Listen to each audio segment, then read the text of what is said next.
શ્રી ગુરુદેવ દત્ત. મનુષ્ય એટલે જ મન, અને એ સ્ત્રોતને પકડીને શ્રી ગુરુદેવે કેટલું સરળ કહ્યું. મન શુદ્ધિ, ચિત્ત શુદ્ધિ, બુદ્ધિ શુદ્ધિ, આત્મા શુદ્ધિ, વ્યવહાર શુદ્ધિ, દેહ શુદ્ધિ અને મંત્ર શુદ્ધિ. કેટલું પરમ સ્ત્રોત આપી દીધો કે મનુષ્ય એટલે જ મન. જેની પાસે મન છે એ મનુષ્ય છે. હવે મનને શુદ્ધિ કરવાનું કીધું છે. મન શુદ્ધિ, ચિત્ત શુદ્ધિ, બુદ્ધિ શુદ્ધિ, આત્મા શુદ્ધિ, વ્યવહાર શુદ્ધિ, ભાવ શુદ્ધિ. તમારું મન ક્યાં છે? તમારું ચિત્ત ક્યાં છે? તમારી બુદ્ધિ ક્યાં છે? અને મન, ચિત્ત અને બુદ્ધિ જ્યાં છે ત્યાં તમારો વ્યવહાર છે, તેવો તમારો વ્યવહાર છે. એટલે મન શુદ્ધિ, ચિત્ત શુદ્ધિ, બુદ્ધિ શુદ્ધિ, આત્મા શુદ્ધિ, વ્યવહાર શુદ્ધિ. તમારા હૃદયમાં શું છે? આત્મા એટલે કે હૃદયમાં શું છે? તો એના પ્રમાણે તમારો વ્યવહાર શું, એટલે પછી વ્યવહાર શુદ્ધિ. હવે સખાઓને પ્રશ્ન થાય છે કે આ શુદ્ધિકરણ કેવી રીતના કરવું? તો આજે સવારે જ આર્ટિકલમાં લખ્યું છે એ પ્રમાણે, સંકુચિતતા અને શરમ છોડી, સંકુચિતતા અને શરમ છોડી, વહેમ અને વૈમનસ્ય છોડી. વહેમ, શંકાશીલ, જે વહેમીનો સ્વભાવ.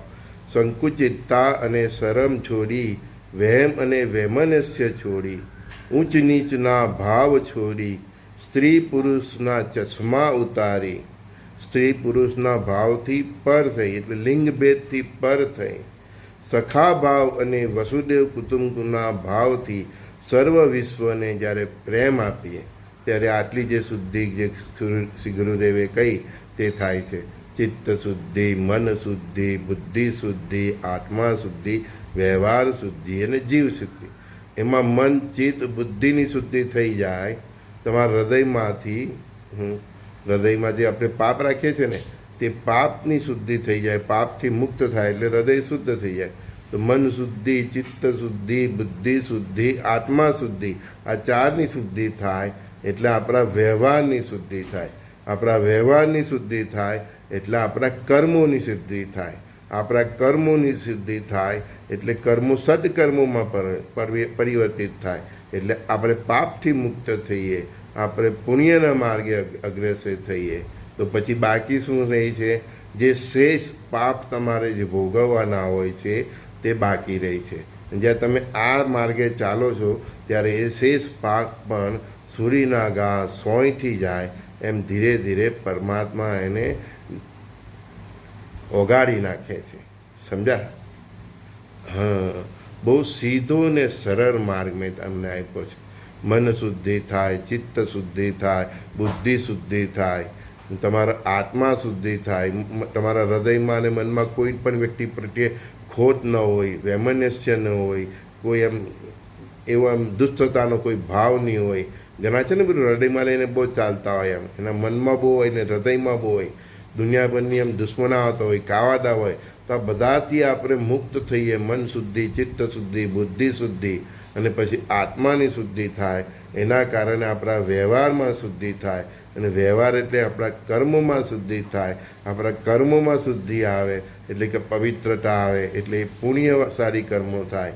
ત્યારે આપણે પાપથી તો ઓટોમેટિક દૂર જ થઈ ગયા. આટલો માર્ગ અપનાવ્યો એટલે આટલી શુદ્ધિ થઈ ગઈ. એટલે પછી શું થાય કે શેષ પાપ, જે સંચિત કર્મોનું જે શેષ પાપ તમારે જે ભોગવવાનું હોય છે તે પરમાત્માની કૃપાથી એ સૂરીના ઘા સોય થઈ જાય છે.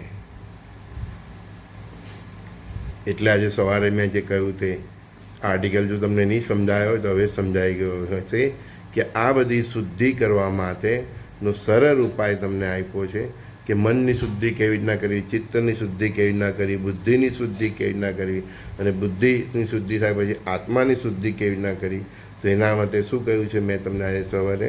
સંકુચિતતા અને શરમ છોડી, વહેમ અને વૈમનસ્ય છોડી, ઊંચ નીચના ભાવ છોડી, સ્ત્રી પુરુષથી પર થઈ, સખા ભાવ અને વસુદેવ કુટુંબકવના ભાવથી સખા ભાવ અને વસુદેવ કુટુંબકમના ભાવથી સર્વ વિશ્વને પ્રેમ આપીએ. સંજય બોરીવાલાના પ્રાતઃકાળના જીવન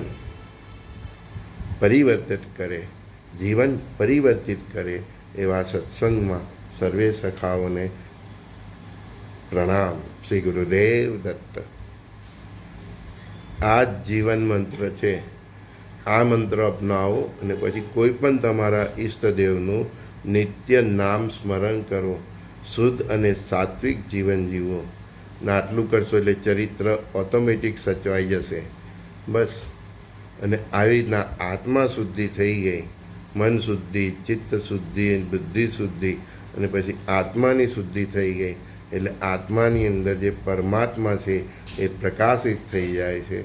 અને એ પરમપિતા પરમાત્માનો તમને પહેલાં અહેસાસ થવા માંડે છે અને પછી એના અનુભવ થવા માંડે છે અને પછી એના દર્શન પણ થાય છે.